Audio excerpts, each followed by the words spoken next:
Galera, beleza? Meu nome é Jonathan, professor de Geografia aqui do canal Geografia Ensinar e Aprender. Hoje a nossa aula é sobre o Sudeste, essa região linda, extremamente urbanizada, industrializada que nós temos aqui no Brasil.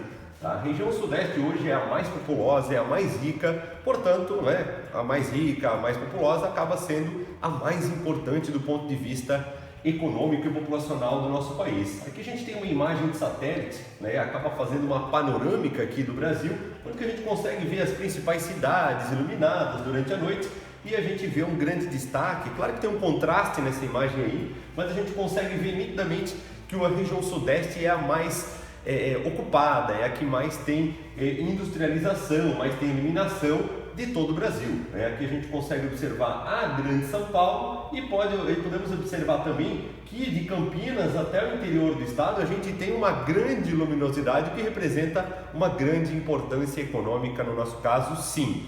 Tá? Então aqui a gente tem alguns dados básicos sobre a ficha técnica da região Sudeste, são 924 mil quilômetros quadrados.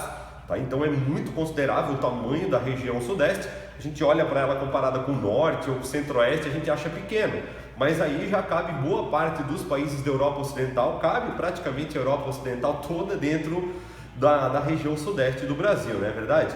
Então a população de 87 milhões de pessoas, IDH 0,79, IDH é um número que vai de 0 até 1, então o 0,79 é um bom indicador, porque ele mede educação, longevidade e renda, e a gente sabe que na região Sudeste, por ter índices de urbanização maior, a gente acaba tendo um melhor acesso à educação, saúde e à renda também, por conta de muitos empregos ligados a atividades mais lucrativas, acaba sendo bem bacana.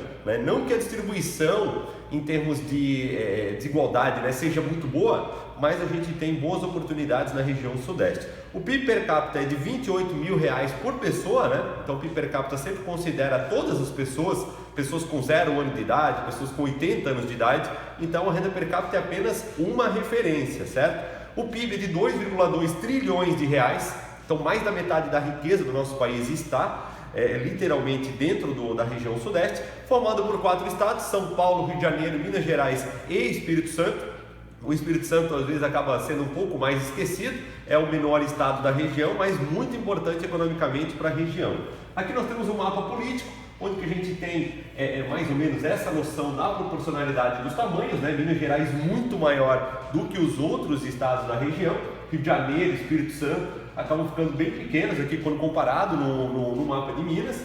São Paulo tem aí cerca de metade do tamanho do território do estado de Minas Gerais. Aspectos físicos, que é o que a gente vai falar principalmente aqui hoje, a gente tem algumas coisas essenciais para destacar. Quando a gente olha aqui no mapa físico, a gente consegue identificar o elemento mais importante que chama mais atenção da região é a Serra da Mantiqueira. A Serra da Mantiqueira ela fica no Planalto Atlântico, o Planalto Atlântico é esse planalto antigo que a gente tem desde a região do Planalto de Curitiba até o Nordeste brasileiro, e na região Sudeste a gente vai utilizar o termo Serra da Mantiqueira para representar aí a borda do Planalto Atlântico que passa por essa região e vai em direção ao Nordeste, onde que a gente tem aqui o Pico das Agulhas Negras com 2.791 metros, o Pico da Bandeira, mais lá ao norte já de Minas Gerais, na divisa com o Espírito Santo, a gente tem o Pico da Bandeira com 2.892 metros. Então essa região aqui a gente tem que imaginar ela montanhosa, e ela acaba sendo a grande divisora das águas da região. Onde que a gente tem águas do Paraupeba, por exemplo, escorrendo para dentro do São Francisco. Aqui da Serra também nasce o Rio Doce, que vai lá para o Espírito Santo. Aqui a gente tem o Paraíba do Sul, nascendo na região serrana de São Paulo, indo em direção ao Rio de Janeiro, e também diversas nascentes que vão para dentro do Rio Paraná. Então, por ser mais alta essa região, acaba escoando as águas nessa direção e, claro, para as bacias costeiras que a gente tem ali na região. Então, ultrapassamos em vários pontos os 1.800 metros de altura. Aqui a gente tem algumas características em geral da região que eu acabei resumindo aqui para vocês. Por ter uma região com bastante morros e bordas de serra, a gente tem um intemperismo muito consolidado na região, né, onde que a gente acaba removendo os sedimentos da cobertura rochosa e acaba caracterizando, né, essa região formada principalmente no período Cenozoico do ponto de vista geológico. Tá? Aqui a gente tem um mapa do Haroldo de Azevedo, eu sempre uso ele nas minhas aulas, porque o Haroldo de Azevedo ele tinha um mapa de relevo brasileiro bastante simplificado, onde que a gente consegue identificar que o Sudeste está mais ou menos dentro desse círculo, e a gente consegue ver que tem o Planalto Atlântico, Planalto Meridional, que é o Planalto Basáltico, o Planalto do Sul do Brasil, aqui da Bacia do Paraná, onde que tem o aquífero Guarani por debaixo, por exemplo, e ele pega boa parte, principalmente do interior de São Paulo, quando se trata da região do Sudeste. O Planalto Central pega uma partezinha de Minas Gerais, né, que vai ali em direção ao Centro-Oeste, e a planície costeira ela pega uma parte bem miúda ali da Baixada Santista, Baixada Fluminense, vai pelo litoral do Espírito Santo em direção ao Nordeste. Né? Ali a gente chega a caracterizar uma planície, né, bem considerável, claro, ela está ladeada aí por diversos morros, né, como a gente pode observar no relevo do Rio de Janeiro, por exemplo. Aqui a gente tem o mapa do Jurandir Ross, que é um mapa mais atual, que considera aí as depressões de relevo também, e eu destaco algumas formações geológicas de relevo, né, importantes aqui da região. A planície litorânea, representada aqui ó, do Espírito Santo em direção ao Nordeste, neste mapa aqui, né? Então começa no Espírito Santo e vai em direção ao litoral nordestino. Depressão do Paraná, nessa região aqui, entre a Grande São Paulo e o interior do estado de São Paulo, a gente tem a Depressão do Paraná. O número 19 é representado aqui pela Depressão do São Francisco. Então é esse tom de bege, podemos dizer aqui, intermediário entre o marrom dos planaltos e o bege bem clarinho da planície, a gente encontra essas depressões, né?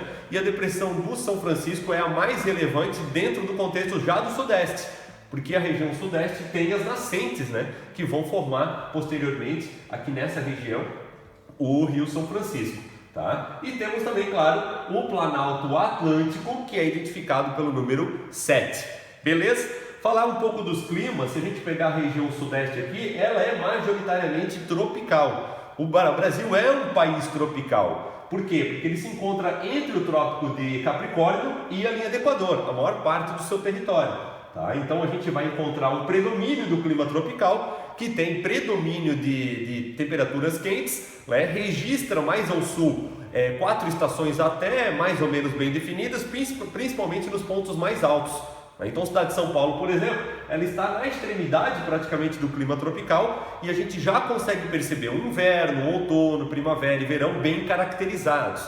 Né? Essas estações do ano, do ponto de vista da inclinação do eixo da Terra, elas existem em todos os lugares, mas na linha do Equador a gente tem uma insolação tão grande que a gente nem percebe essa situação, certo? Aqui no litoral a gente tem o clima, de acordo com Arthur Strahler, chamado de litorâneo úmido. Por quê? Porque a gente tem massas de ar aqui no oceano, a massa tropical atlântica, que acaba inundando toda essa região com muita nuvem de chuva que esbarra na região serrana e acaba favorecendo uma chuva no litoral, certo?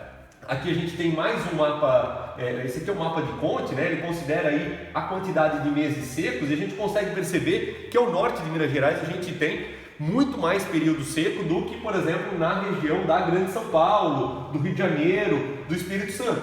Tá? Então a gente pode chegar aí a climas com cerca de 4 a 5 meses secos, porque já está na transição aí do Cerrado com a Caatinga, no norte de Minas Gerais. A gente já tem Caatinga representada aqui em Minas Gerais. Aqui a gente tem um resumão do clima, né? Predomínio do clima tropical e suas variações, tropical de altitude, por exemplo, dependendo do mapa que você utiliza de referência. O tropical de altitude é um mapa, é um clima que a gente vai encontrar dentro do contexto tropical nas regiões mais altas. Eu acabei não colocando o mapa aqui que tem o tropical de altitude, mas ele ficaria basicamente aqui debaixo da minha mão. Tá? Então essa parte aqui do Sudeste de Minas Gerais e a parte serrana de São Paulo, ela registra aí o clima tropical de altitude, que é um clima basicamente com poucas estações bem definidas, com temperaturas um pouco mais baixas em função da altitude, certo? Vamos adiante.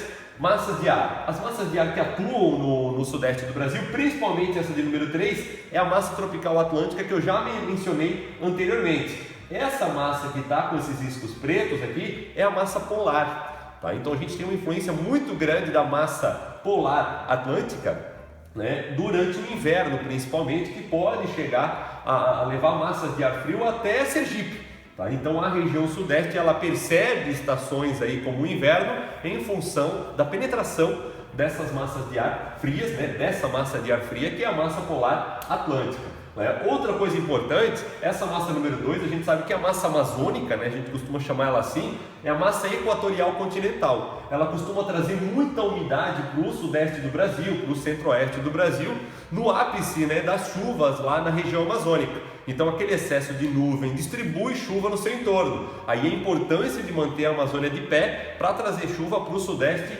também, certo? Aqui a gente tem a vegetação, áreas antropizadas em vermelho, assusta um pouco esse mapa, né? Porque a gente tem muitas áreas antropizadas, para relembrá-los.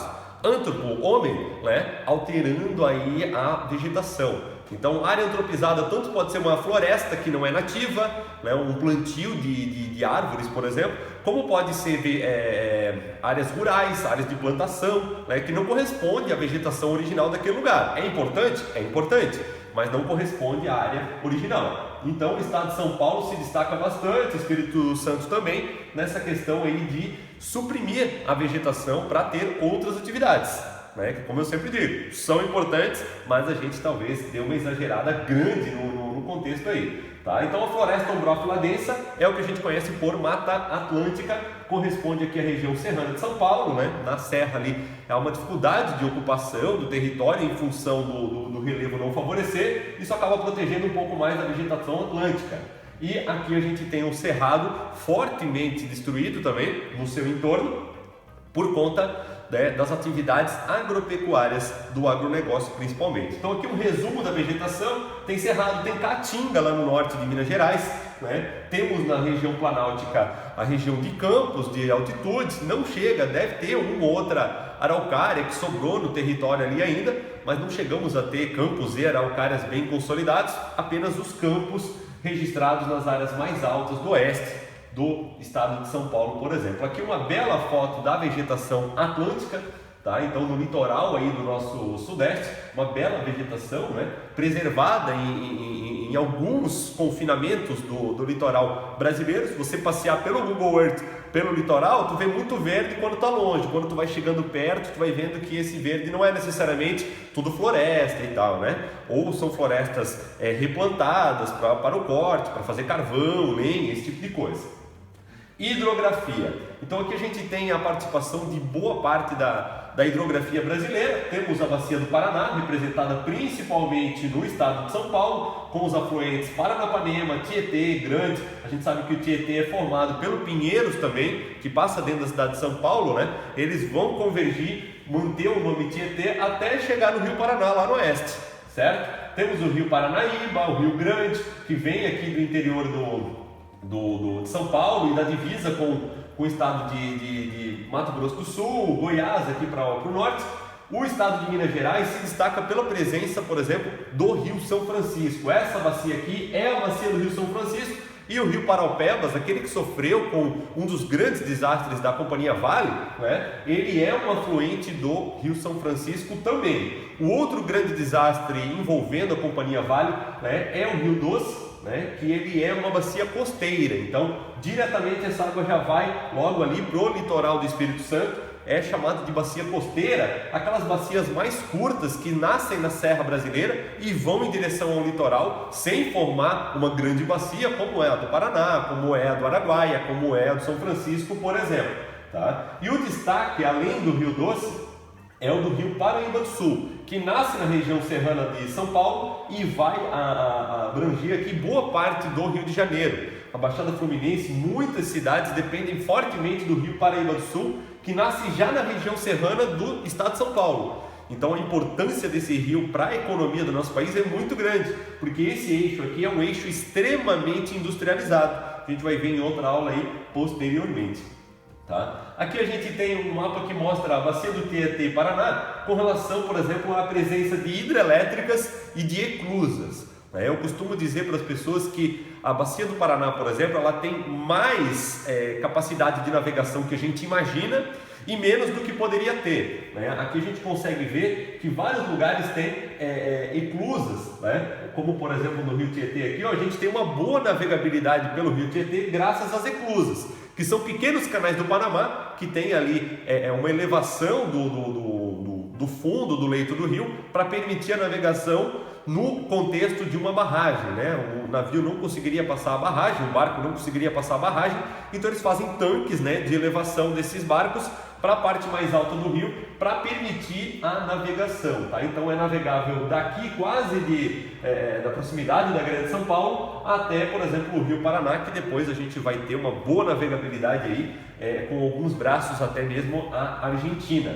certo? Destaque para o Rio Paranapanema também, aqui na divisa com o estado do Paraná, tem bastante hidrelétricas já. Esse Rio Grande aqui também, na divisa com Minas Gerais, tem um monte de hidrelétrica. A gente lembra muito só da hidrelétrica de Itaipu, muitas vezes, quando fala da Bacia do Paraná, mas é repleto de hidrelétricas de médio e grande porte por toda a Bacia do Paraná. A mais importante do Brasil é a Bacia do Paraná, porque ela é a que mais gera energia, ela é a que abastece mais pessoas e que gera mais economia, vamos dizer assim, para o nosso país, quando a gente fala no contexto integral dela. Então aqui eu falei já da Bacia do Paraná, São Francisco, bacias costeiras do leste e do sudeste e sul, que aparecem ali no mapa também. Geologicamente falando, a região é formada em grande parte por planaltos, que são de plataformas e escudos, do período pré-cambriano. O que é isso? A região sudeste é repleta por áreas que são extremamente antigas, onde que a gente pode ter proveniência de produtos de origem mineral metálica, Então a gente tem minerais metálicos representados principalmente em Minas Gerais, como o nome do estado já ajuda a dizer, em função dessa característica geológica, As plataformas e escudos costumam ter muitos recursos minerais metálicos, Mas nós temos aqui nessa parte em roxo e nesse marronzinho mais escuro aqui, a gente tem áreas do Paleozoico, onde que a gente tem o basalto, que é aquela terra roxa, no caso aqui coberta por resíduos sedimentares de outras rochas na superfície, Então é uma área bastante rica do ponto de vista de riqueza mineral para a agricultura e por isso é muito fortemente aproveitado para esta finalidade, agricultura e pecuária. Mas majoritariamente aí a gente tem que lembrar dessa presença de escudos cristalinos que são responsáveis por jazidas minerais. Aqui no clima, na verdade esse slide está um pouco perdido, a gente encerra por aqui essa aula de características físicas da região sudeste do país. Espero que você tenha gostado, não deixe de se inscrever no canal e curta caso você tenha gostado. Valeu!